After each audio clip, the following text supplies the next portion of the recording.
মনে আছে একদিন, আমার ছোটবেলার কথাই বলি, নিজের কথাই, আমার আব্বা আমার এক ভাইকে বলছিলেন যে তুমি কি মাগরিবের নামাজ পড়েছো? আমার মনে আছে এতটুকু, তুমি কি মাগরিবের নামাজ পড়েছো? আমার বড় ভাইকে বলছিলেন। তখন বলছিল আমার ভাই, পড়বানি, মানে শব্দটা কি এরকম বলেন, সব পড়বানি, একটু ঝাঁকি দিয়ে বলছে। আমার বাপের কাছে ছিল বাঁশের লাঠি, এমন মার দিল হাসপাতালে ভর্তি করা লাগলো। অপরাধ কি? ওই যে পড়বানি শব্দটা তো নরমেও বলা যেত, কিন্তু বলার আওয়াজটা কি হয়েছে, একটু রুড়ো, একটু কড়া, একটু দেমাগের ভাষার ভিতরে বোঝা গেছে, একটু সে রেগে গেছে। মানে নামাজ পড়ার কথা বলাতে কি হয়েছে, সে রেগে গেছে, এটা বোঝা গেছে। এই জন্য এরকম করা যাবে না যে পিতামাতা কি পায় কষ্ট, খবর নাই, শুধু সবে বেড়াতে রাত্রে বটলা খাইলে না সকালে রোজা থাকলে, এটা হাদিসের সাথে কি হয় না, সহি বর্ণনার সাথে মেলে না। তাই আসুন এই রাত্রে আমরা নিজেদেরকে শিরিক মুক্ত করি এবং হিংসা বিদ্বেষ মুক্ত করি, অন্যদেরকে ক্ষমা করে দেওয়ার নীতি গ্রহণ করে নিজেদেরকে পুত পবিত্র করে এই রাতে ইবাদত করতে পারবেন। একটা শর্ত আছে। আলহামদুলিল্লাহ। সম্মানিত মুসলিম কেরাম, আজকে আমরা দুইটি বিষয় নিয়ে আলোচনা করব। একটি হচ্ছে আমাদের ধারাবাহিক আলোচনা, বিশ্বনবী সাল্লাল্লাহু আলাইহি ওয়াসাল্লাম মেরাজে আমাদের জন্য কি কি নিয়ে এসেছিলেন, আর দ্বিতীয় নম্বর লাইলাতুন নিসফে মিন শাবান, শাবান মাসের 15 তারিখকে ঘিরে আজকে আমরা কিছু কথা আলোচনা করব। আল্লাহ পাক আমাদের সকলকে জানার বোঝার সে অনুযায়ী আমল করার তৌফিক দান করুন, বলেন আমিন। আলহামদুলিল্লাহ। সম্মানিত মুসলিম ভাইরা, আমরা আলোচনা করতেছিলাম মুহাম্মদ রাসূলুল্লাহ সাল্লাল্লাহু আলাইহি ওয়াসাল্লাম তিনি মেরাজের রাত্রিতে আমাদের জন্য কি নিয়ে এসেছিলেন, সেই ধারাবাহিক আলোচনা চলছিল আমাদের সূরা বনী ইসরাইলকে ঘিরে। সেখানে আমরা দ্বিতীয় নম্বর পয়েন্টেই ছিলাম। প্রথম নম্বর বিষয় ছিল ইবাদত করতে হবে শুধু আল্লাহ, আর কারো ইবাদত করা যাবে না, এটা ছিল 1 নম্বরে। আর দ্বিতীয় নম্বরে ছিল পিতামাতার সেবা করা, পিতামাতার খেদমত করা। ওই দ্বিতীয়টাই আমরা গত জুম্মা পর্যন্ত আলোচনা করেছিলাম। সেটা এরকম যে আল্লাহ পাক নিজের ইবাদতের কথা যেখানে বলেছেন সেখানেই কি পিতামাতার প্রতি হেসান দয়ার কথা বলেছেন। এবং আমরা এটাও আলোচনা করেছি যে আল্লাহ পাক যত বিধান দিয়েছেন, পিতামাতার বিধানের ক্ষেত্রে যেভাবে ব্যাখ্যা করেছেন আল্লাহ, এভাবে অন্য কোনো ইবাদতকে আল্লাহ কি করেননি, ব্যাখ্যা করেননি। পিতামাতার ইবাদতের ব্যাখ্যা করেছেন, যেখানে বলছেন পিতামাতার ইবাদত করবে, সাথে সাথে কিন্তু আল্লাহ জানাই দিয়েছেন কেন করবে।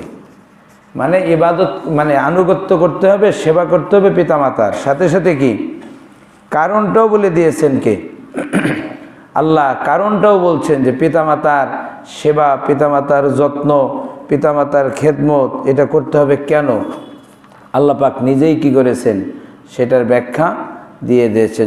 যেটা আমরা গত জুম্মায় আলোচনা করেছিলাম সূরা আহকাফের 15 নম্বর আয়াতকে ঘিরে, ওয়াবিল ওয়ালিদাইনি ইহসানা হামালাতহু উম্মুহু কুরহা ওয়া ওয়াযাআতুহু কুরহা, যে তোমরা পিতামাতার প্রতি সদ্ব্যবহার করবে, কারণ এই মা তোমাকে গর্ভে ধারণ করেছে অনেক কষ্টে, এই মা তোমাকে প্রসব করেছে অনেক কষ্টে, এই মা 30 মাস তোমাকে দুগ্ধ পান করিয়েছে এবং তোমার গর্ভ সহ যে সময়টি এটা অতিক্রম করেছে অনেক কষ্টে। এখানে কষ্ট শব্দটা বলতেছেন কে, আল্লাহ। যে মায়ের কত কষ্ট হয়েছে এটা পৃথিবীর কোনো পুরুষের পক্ষে এটা বোঝা সম্ভব নয়। আমার মা যে কত কষ্ট করেছে এটা পৃথিবীর পুরুষের পক্ষে বোঝানো সম্ভব নয়। হ্যাঁ, শুধু এটা বোঝেন কারা, মায়ের জাতি যারা, শুধু তারাই বোঝেন সন্তান প্রসব বেদনা কত কষ্টের। তা আল্লাহ বললেন পিতামাতার সেবা করো, মায়ের সেবা করো, কারণ সে তোমাকে গর্ভে ধারণ করেছে কষ্টে, প্রসব করেছে অনেক কষ্টে। ছোটকাল মানে একটি গল্প শুনেছিলাম এরকম, যে এক সন্তান তার মার কাছে বলতেছে, মানে অনেক সময় মায়েরা ছোট ছোট বাচ্চা যারা, তাদেরকে কিছু কিছু কাজ দেয়, আর কাজ দিয়ে বলে তুমি যদি এটা করো তোমাকে লজেন্স দেবো, এরকম বলে কিনা।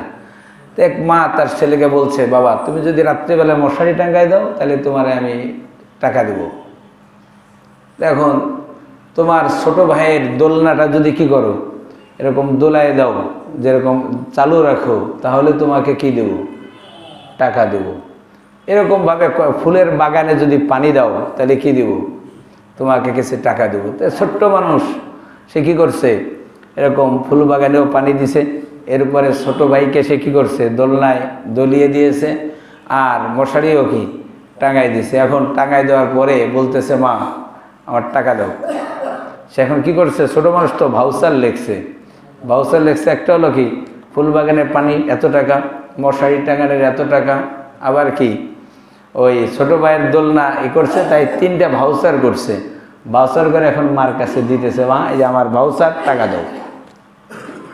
ছোট মানুষ ভাউচার দিয়েছে মায়ের কাছে। তোর মা বলতেছে, তোমার টাকা ভাউচার দিছো, আমি তোমার টাকা দিব, তা আমার কিছু ভাউচার আছে। মা বলতেছে কি, তোমার ভাউচারের টাকা আমি তোমাকে দেব, কিন্তু আমারও কিছু ভাউচার আছে, এই ভাউচারের টাকাও তো তোমার দেওয়া লাগবে। তোমার আবার কিসের ভাউচার? আমার তো কাজের ভাউচার, তা তোমার ভাউচার কিসের? তখন মা এই যে কোরআনের আয়াত সূরা আহকাফের 15 নম্বর আয়াত, এটা তাকে শোনালেন আর বললেন, আমারও ভাউচার আছে। 1 নম্বর ভাউচার হলো, তোমাকে আমি গর্ভে ধারণ করেছি, 9 মাস 10 দিন কষ্ট করে, কষ্টের পর কষ্ট স্বীকার করে তোমাকে আমি গর্ভে ধারণ করছি, তোমার আমি পেটে রাখছি, এলা আমার 1 নম্বর ভাউচার। 2 নম্বর, তোমার দুনিয়াতে আসার সময় প্রসব বেদনার সময় যে কষ্ট এবং আমার যে রক্ত প্রবাহিত হয়েছে, আমার শরীর থেকে যে রক্ত বের হয়েছে, আমি তার কি, এটা আমার 2 নম্বর ভাউচার। 3 নম্বরে বলছেন, তোমাকে দুধ পান করাতে আমার শরীরের রক্তকে কি করে দুধ বানাতে হয়েছে, এই দুধ আমি তোমাকে পান করাইছি, আমার এটা ভাউচার দিতে হবে। কয়টা গেল? 3টা। 4 নম্বরে, তোমার জন্মের পরে তোমার পেশাব, তোমার পায়খানা, তোমার কাঁথা, তোমার কাপড় পরিষ্কার করতে গিয়ে আমি মেতর হয়ে গেছিলাম, আমার এইটা ভাউচার টাকা দিতে হবে। তা মায়ের ভাউচার কয়টা? 4টা ভাউচার দিছে। ছেলে দিছে কয়টা? 3টা। এখন ছেলে ভাউচার দেখে বলতেছে, মা তোমার ভাউচারের টাকা আমার পক্ষে শোধ করা সম্ভব নয়, সুতরাং আমিও কি করলাম, আমার ভাউচার আমি ফেরত নিলাম, তোমার ভাউচারের টাকা আমি দিতে পারবো না, এটা আমার পক্ষে সম্ভব না। আমি যে ভাউচার তোমাকে দিয়েছি, এই ভাউচার আমি কি করলাম, ফেরত নিলাম। ছোট্ট মানুষ বুঝেছে তার পক্ষে ওটা কিনা ফেরত দেওয়া সম্ভব নয়, এই জন্য নিজেও কি করছে। আচ্ছা বলেন তো, কোনো মা কি ওই বাচ্চাকে টাকা দেবে না? ওর ভাউচার কেন টাকা দেবে না? অবশ্যই দেবে। বরং আমি তো মনে করি এই বাচ্চাকে মা আরও কি করবে, বেশি করে দিবে, কারণ সে বুঝেছে যে মায়ের ভাউচারের টাকা পৃথিবীর কারো পক্ষে শোধ করা সম্ভব নয়, এটা বাচ্চা বুঝেছে। এই জন্য তার মা তাকে কি করবে, খুশি হয়ে তাকে আরও বেশি দেবে। তার মানে এই কথা বলতে আমরা বুঝতে চাচ্ছি, সেটি হলো মা আমাকে যেভাবে কষ্ট করে মানে প্রসব বেদনা সহ লালন পালন করে বড় করেছে, মায়ের ঋণ কোনোদিন শোধ হওয়ার নয়। বাপেরাও কষ্ট করে, কিন্তু কষ্টের দিক থেকে একটা হচ্ছে কষ্ট আর একটা হচ্ছে দায়িত্ব, দুইটাকে গুলিয়ে ফেললে হবে না। একটা হচ্ছে কষ্ট আর একটা হলো কি দায়িত্ব। বাপের হচ্ছে কি দায়িত্বের বোঝা বাপের ঘাড়ে, আর কষ্টের বোঝা কার ঘাড়ে? মায়ের ঘাড়ে। দুইজনেরটাই আলাদা। বাপ যদি টাকা না দেয়, মা যতই কষ্ট করুক সন্তান মানুষ করতে পারবে না, বাস্তবতা যেটি। তাহলে দুইজনেরই কি আছে, আমার পিছনে অবদান আছে। মায়ের আছে কষ্টের, আর বাপের আছে কি দায়িত্বের। এই জন্য অনেক সময় আলোচনা করতে করতে মনে হয় যে মাদের কথাই বলি আমরা শুধু, বাপের কথা কিন্তু কি বলা হয় না। কিন্তু বাপ ওই যে আপনাকে আমাকে লেখাপড়া করতে, আমাকে বাজার করে খাওয়াতে, এই বাপের জীবনটাকে সে কি করেছে, পানি করে দিয়েছে। রাতকে রাত মনে করেনি, দিনকে দিন মনে করেনি, কষ্টকে কষ্ট মনে করেনি। রাতের পর রাত, দিনের পর দিন কষ্ট করে। আর অনেকে তো বাহিরেই আছে শুধুমাত্র এই ছেলেকে কি করার জন্য, মানুষ করার জন্য টাকা লাগবে তার, এই জন্য সে কোথায় আছে, যেই সন্তানকে মানুষ করবে তার জন্য পড়ে রয়েছে কোথায়, বাহিরে গিয়ে রাত দিন, বা দেশেই আছে কিন্তু অন্য জেলায় পড়ে আছে সন্তানকে মানুষ করার জন্য। এই জন্য বাপেরও দায়িত্ব যদি আমরা দেখি, এটা কোনো অংশে মায়ের থেকে কিনা কম না। প্রসব বেদনা, আমার কাছে তো মনে হয় প্রসব বেদনার কষ্ট আর টাকা কামাই করে সেই টাকা দিয়ে দেওয়ার কষ্ট, এটা একবারে খুব একটা কিনা খুব একটা পার্থক্য না। মায়ের কষ্ট এক ধরনের, আর বাপের কষ্ট কি আর এক ধরনের। দুইজনেরই কি আছে, আমার পিছনে অবদান আছে দায়িত্ব পালনের, আর কষ্ট সহ্য করার ক্ষমতা দুইজনেই আমার উপরে যে ত্যাগ করেছেন। মায়ের এই ঋণ কোনোদিন শোধ হবার নয়। বাপের ঋণ শোধ হওয়ার নয়। আমরা যদি রাত দিন 24 ঘন্টা আল্লাহর ইবাদতের সাথে মায়ের সেবা করি, পিতামাতার যত্ন নেই এবং করতেই থাকি, এটা কোনোদিনও কি হবে না, শেষ হবে না। তা আল্লাহ পাক বান্দাকে শিখিয়ে দিলেন কেমনে তুমি মায়ের সেবা করবে। কয়েকটা পয়েন্ট আল্লাহ কিন্তু বলে দিয়েছেন এখানে। আমরা যদি এই কয়টা পয়েন্টই সামনে রাখি তাহলে অন্তত আমাদের কি হবে। আল্লাহ এখানে প্রথম বললেন কি, যে তোমরা পিতামাতা দুইজন অথবা একজন যদি হয় তাদের সামনে তোমরা উফ শব্দ বলো না। কারণ আমরা এখানে অনেকে আছে বাপ, সন্তান আপনার কি করেছে, মশাই কামড় দিছে বা পিঁপড়াই কামড় দিছে, তখন উহ শব্দ বলে না? আচ্ছা বলেন তো, আমরা যারা বাপ আছি, সন্তান হয়তো পিঁপড়ার কামড় উহ বলেছে, তোর মায়ের অন্তরে কেমন, বাপের অন্তরটা কেমন লাগে বলেন তো? না জানি আমার সন্তান কত কষ্ট হয়েছে, এটি কি অনুধাবন হয় না আমাদের? তা আমার যেমন আমার সন্তানকে ঘিরে মনে হয়, আমাকে ঘিরে আমার বাপেরও তো কি এরকমই হয়েছিল। আমাদের কষ্ট অল্প হলেও এই অল্প কষ্টটাই আমার মায়ের কাছে কি অনেক বড়, আমার বাপের কাছে আমার অল্প কষ্টই কি অনেক বড়। এই জন্য আল্লাহ বলছেন তাদের আচরণে তুমি কি করো না, উফ শব্দ বলার অর্থ হলো বিরক্তি প্রকাশ করা। এমন কিছু করা যাবে না যে বাপ বুঝতেছে আমি কি বিরক্ত হচ্ছি, এটা করা যাবে না। আচরণে দিয়ে, ব্যবহার দিয়ে, কথা দিয়ে এমন আচরণ করা যাবে না যেই আচরণে বাপ বুঝতে পারে যে আমার সন্তান আমার উপরে কি বিরক্ত হচ্ছে। এরকম আছে অনেক সময়। উহ শব্দটা এটা কোরআনের শব্দ, মূল কথা হলো কি বিরক্ত হওয়া। আর উহ শব্দ কখন বলে? বিরক্ত হওয়ার পরেই তো কি বলে। এই জন্য বিরক্ত হওয়ার অনেক দিক আছে। কথার কারণে বিরক্ত হতে পারে, আচরণের কারণে বিরক্ত হতে পারে, ব্যবহারের কারণে কি বিরক্ত হতে পারে। এজন্য আল্লাহ প্রথম পয়েন্ট দিলেন যে তোমরা এমন আচরণ করো না যেই আচরণে পিতামাতা কষ্ট পায়। সেটা হতে পারে বিভিন্ন রকমের। এটা 1 নম্বরে। 2 নম্বরে আল্লাহ বলছেন তাদেরকে ধমক দিয়ে কথা বলো না। ওয়ালা তানহারহুমা, ধমক দিয়ে কথা বলো না, ঝাঁকি দিয়ে কথা বলো না, চোখ রাঙিয়ে কথা বলো না। এটাকে যদি আমরা এভাবেই বলি যে তোমার কথার ভিতরে যেন অভদ্রতা ফুটে না ওঠে। একটা কথা তো সে ভদ্রতা আছে না, শালীনতা আছে, কিন্তু অনেক সময় সন্তানেরা কথা বললে কি হয়, বিরক্ত হয়। এই বিরক্তটা কিন্তু বোঝা যায়, বোঝা যায় না? বোঝা যায়। আল্লাহ বললেন যে তাদেরকে ঝাঁকি দিয়ে কথা বলা যাবে না, ধমক দিয়ে কথা বলা যাবে না, এমনকি তাদের সামনে উচ্চ স্বরেও কি করা যাবে না, কথা বলা যাবে না। কারণ সন্তানের আওয়াজ যদি বাপের আওয়াজের চাইতে বড় হয়ে যায়, আমার মনে হয় বাপ কষ্ট পাবে। কি বলেন, কষ্ট পাবে না? এই উচ্চ আওয়াজও কি, উচ্চ আওয়াজটাও কি ধমকের ভিতরেই পড়ে যায়। হ্যাঁ, আমার মনে আছে একদিন, আমার ছোটবেলার কথাই বলি, নিজের কথাই। আমার আব্বা আমার এক ভাইকে বলছিলেন যে তুমি কি মাগরিবের নামাজ পড়েছো? আমার মনে আছে এতটুকু, তুমি কি মাগরিবের নামাজ পড়েছো? আমার বড় ভাইকে বলছিলেন। তখন বলছিল আমার ভাই পড়বানি, মানে শব্দটা কি এরকম বলেন, সব পড়বানি, একটু ঝাঁকি দিয়ে বলছে। আমার বাপের কাছে ছিল বাঁশের লাঠি, এমন মার দিল হাসপাতালে ভর্তি করা লাগলো। অপরাধ কি?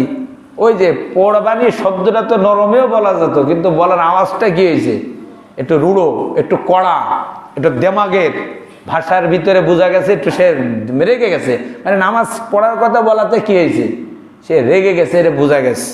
এই জন্য এরকম করা যাবে না যে পিতামাতা কি পায়, কষ্ট পায় আমার আচরণে, উচ্চ আওয়াজে, এটাও করা যাবে না। এটা 2 নম্বর মূলনীতি। 3 নম্বরে আল্লাহ বললেন ওয়াকুল্লাহুমা কওলান কারীমা, তাদের সাথে কথা তো তুমি বলবেই, কিন্তু সেই কথাটা যেন কি হয়, নম্র হয়, দয়ার হয়, ভালোবাসার হয়। কারিম, কারিম শব্দের অর্থ হলো কি ভদ্রতা, নম্রতা। এমনভাবে বলতে হবে যেন বাপ মা কষ্ট না পায়।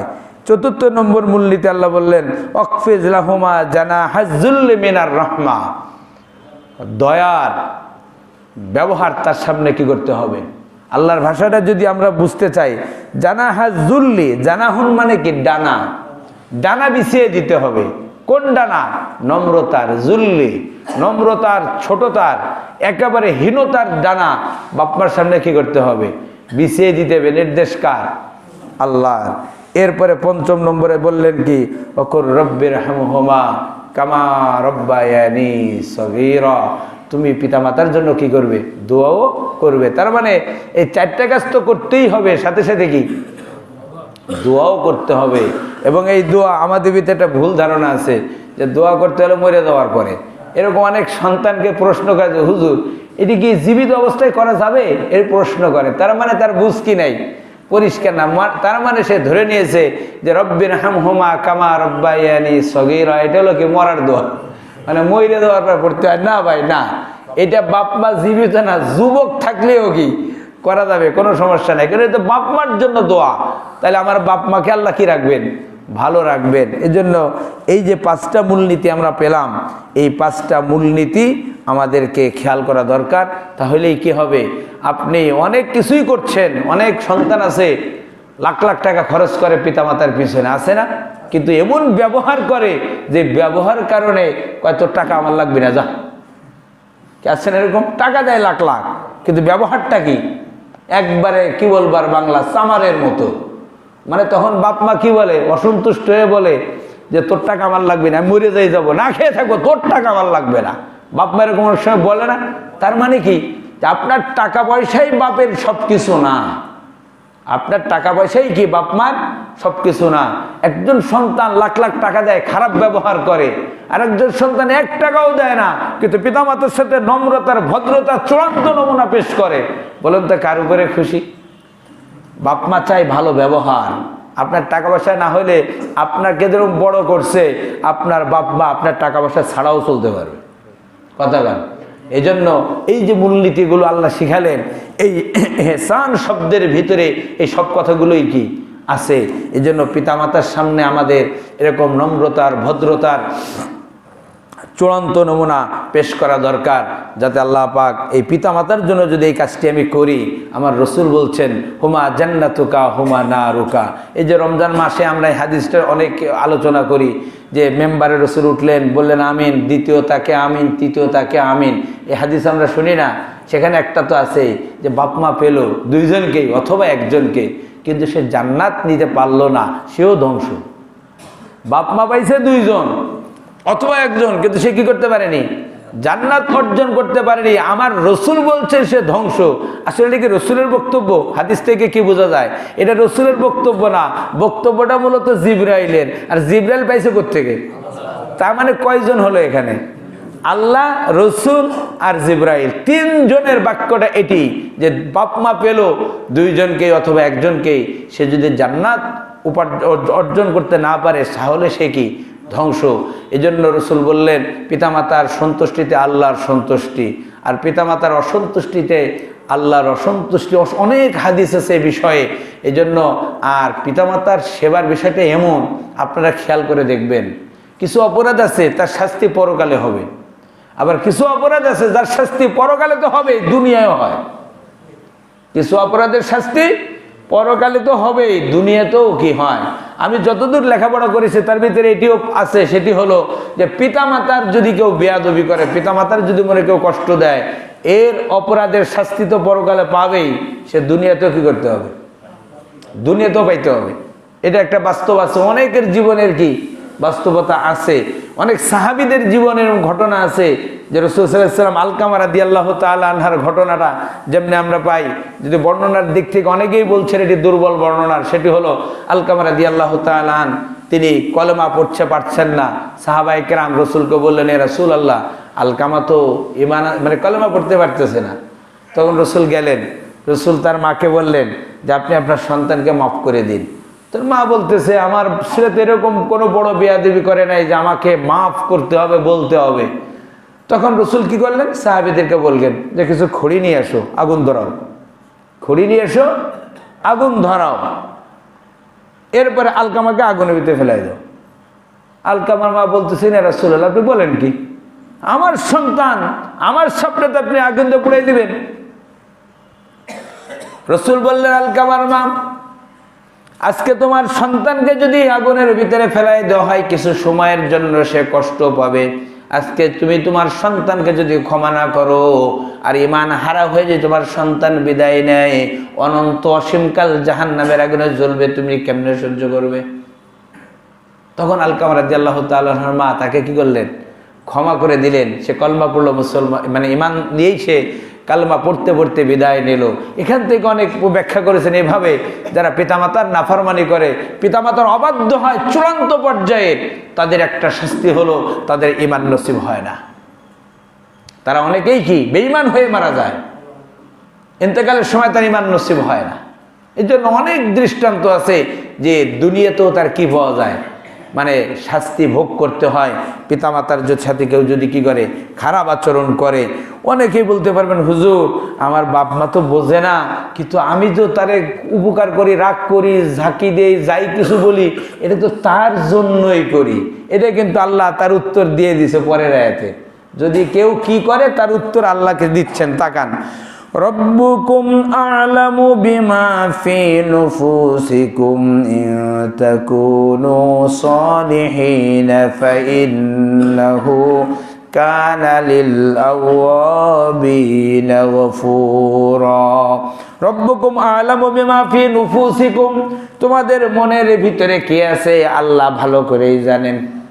আমি যে বাপের সামনে জোরে আওয়াজ দিয়ে কথা বলছি, আমি যে তার সাথে রূঢ় ব্যবহার করছি, খারাপ আচরণ করছি, কেন করছি এটা জানে কে?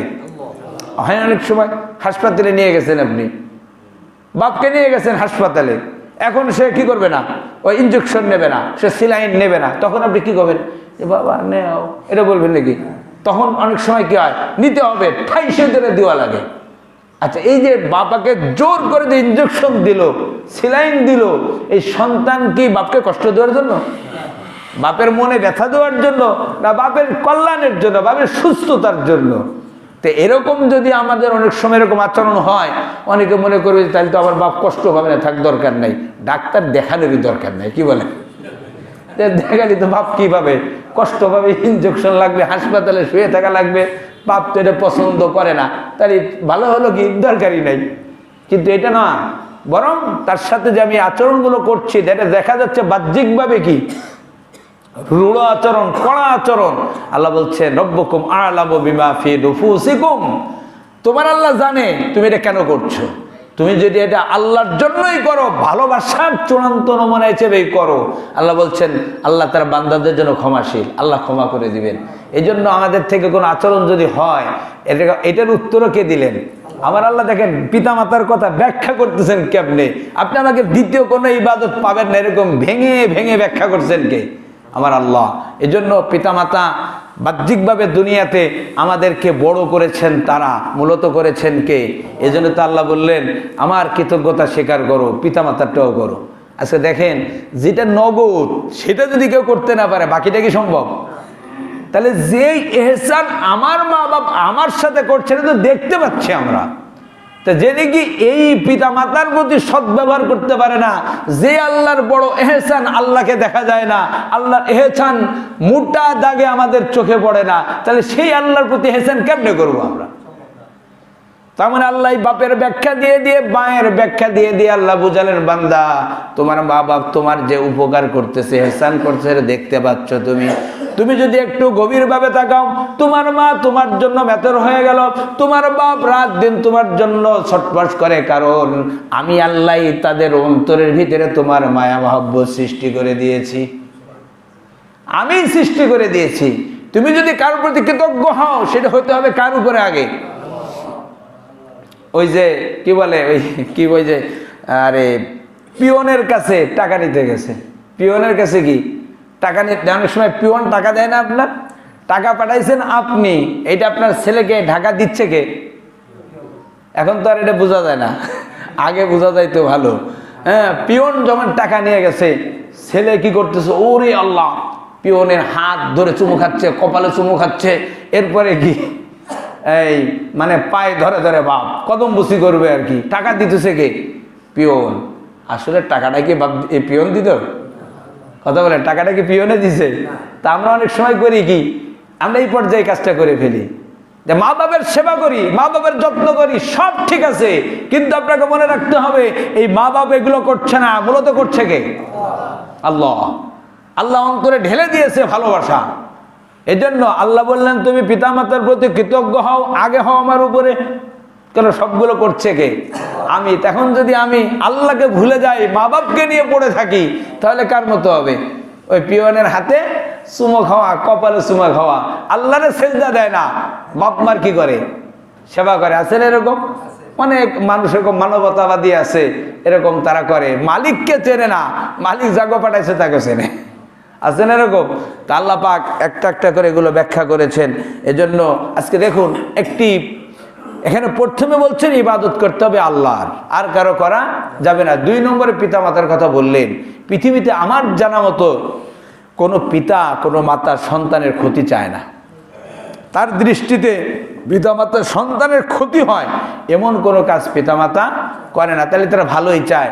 সে ছোটকালে যৌবনে বড় হয়ে যত ভালো কাজ করতে পারে সব কিছু চেষ্টা করে কে? মা বাপ। এই 2টা নিয়ম যদি কোনো পরিবার মেনে চলে, কয়টা নিয়ম? একটা আল্লাহর ইবাদত, আর কারো না। আর 2 নম্বরে মা বাপ যা বলবে কোরআন সুন্নাহর আওতায় মানতে হবে। এই 2টা নিয়ম যদি কেউ মেনে চলে, এই পরিবারে অশান্তি হবে? এই পরিবারে অশান্তি হবে? তা পরিবারে যদি অশান্তি না হয়, এরকম 50টা পরিবার যেই জায়গা থাকে সেই সমাজে অশান্তি হবে। যেরকম এরকম 50টা সমাজ যেই অঞ্চলে থাকে সেই সমাজে অশান্তি হবে। যেই রাষ্ট্রে এরকম অঞ্চল থাকে সেই রাষ্ট্রে কি অশান্তি থাকে?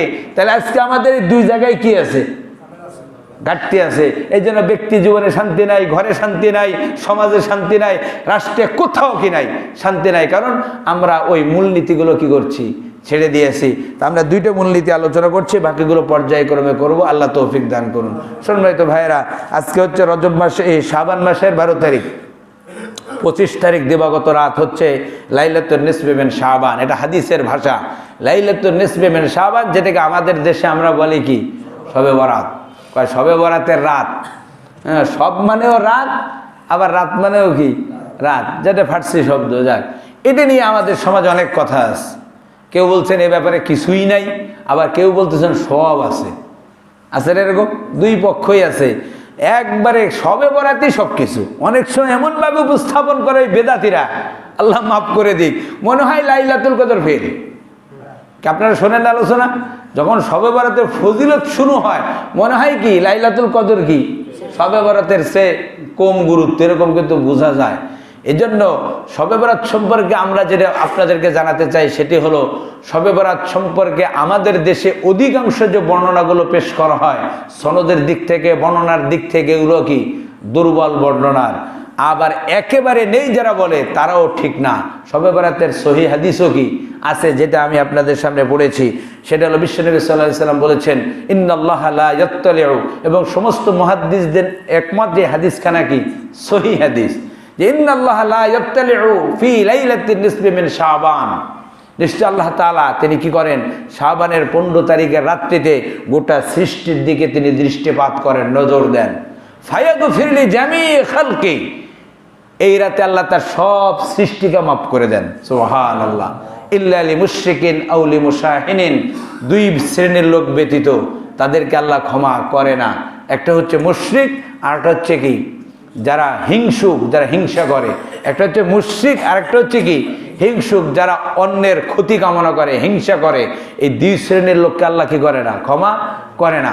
তাহলে এই দিন আল্লাহর রাসূলের হাদিস থেকে বোঝা যায় আল্লাহ তার বান্দাকে কি করেন? সাধারণ ক্ষমা ঘোষণা করেন। এই রাত্রে কেউ যদি 1 রাকাত নামাজ নাও পড়ে, 2টা কাজ থেকে বেঁচে থাকে। কয়টা কাজ?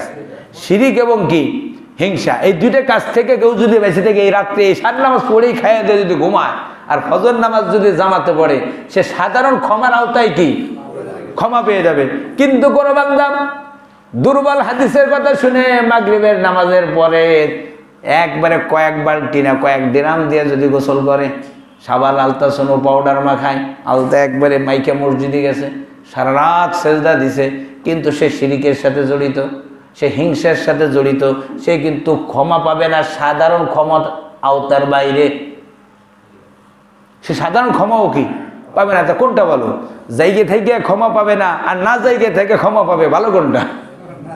এটাই তো বলো, না জায়গা ঘুমায়ও ক্ষমা। তাইলে কি করতে হবে? এই 2টা কাজ ছেড়ে দিতে হবে। একটা হচ্ছে কি শিরক, আর একটা হচ্ছে কি হিংসা বিদ্বেষ। এটা আমাদেরকে ছেড়ে দিতে হবে। তাহলে আমরা এই রাত্রে কি পাবো? এই ফজিলতগুলো পেয়ে যাব। এই রাত্রে সম্পর্কে রাসূল সাল্লাল্লাহু আলাইহি ওয়াসাল্লাম, আচ্ছা একটা জিনিস খেয়াল করেন, অনেকগুলো সহিহ হাদিস আছে শাবান মাসের। কোন মাসের? অনেকগুলো সহিহ হাদিস। রাসূল মা আয়েশা সিদ্দিকা রাদিয়াল্লাহু তাআলা আনহা বলছেন, মা রাআইতু রাসূলুল্লাহ সাল্লাল্লাহু আলাইহি ওয়াসাল্লাম ইস্তাকমালা সিয়ামান কত্তুন ইল্লা রমজান। রাসূল রমজান মাস ছাড়া 1 মাস রোজা রাখেন নাই কোনো মাসে। এরপরে রাসূল মা আয়েশা বলছেন, রমজান মাস বাদে সবচাইতে বেশি রোজা রাখছেন রসুল কি? শাবান মাসে। একাধিক হাদিস আছে, শাবান মাসে সবচেয়ে বেশি রোজা রাখছেন কে?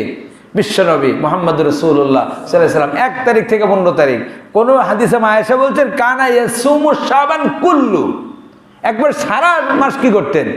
রোজা রাখতেন। অন্য বর্ণনায় আসছে কানা ইয়াসুমু শাবান ইল্লা কলিলা, পুরা মাস রোজা রাখতেন, কয়েকদিন বাদ দিতেন। তাহলে মা আয়েশার হাদিস থেকে বোঝা যায়, উসামা ইবনে যায়েদ রাদিয়াল্লাহু তাআলার হাদিস থেকে বোঝা যায় শাবান মাসে রাসূল কি করতেন? সবচেয়ে বেশি রোজা রাখতেন। তা আমি আপনি যদি রাসূলের অনুসরণ করতে চাই তাহলে গুনে গুনে লাইলাতুন নিসফি মিন শাবান কেন? আমি কি এই মাসে রোজা রাখতে পারি না? এই মাসে যদি রসুলের হাদিসে আমল করতে চাই 5 দিন রোজা রাখতে পারি না? 10 দিন রোজা রাখতে পারি না? 15 দিন রাখতে পারি না?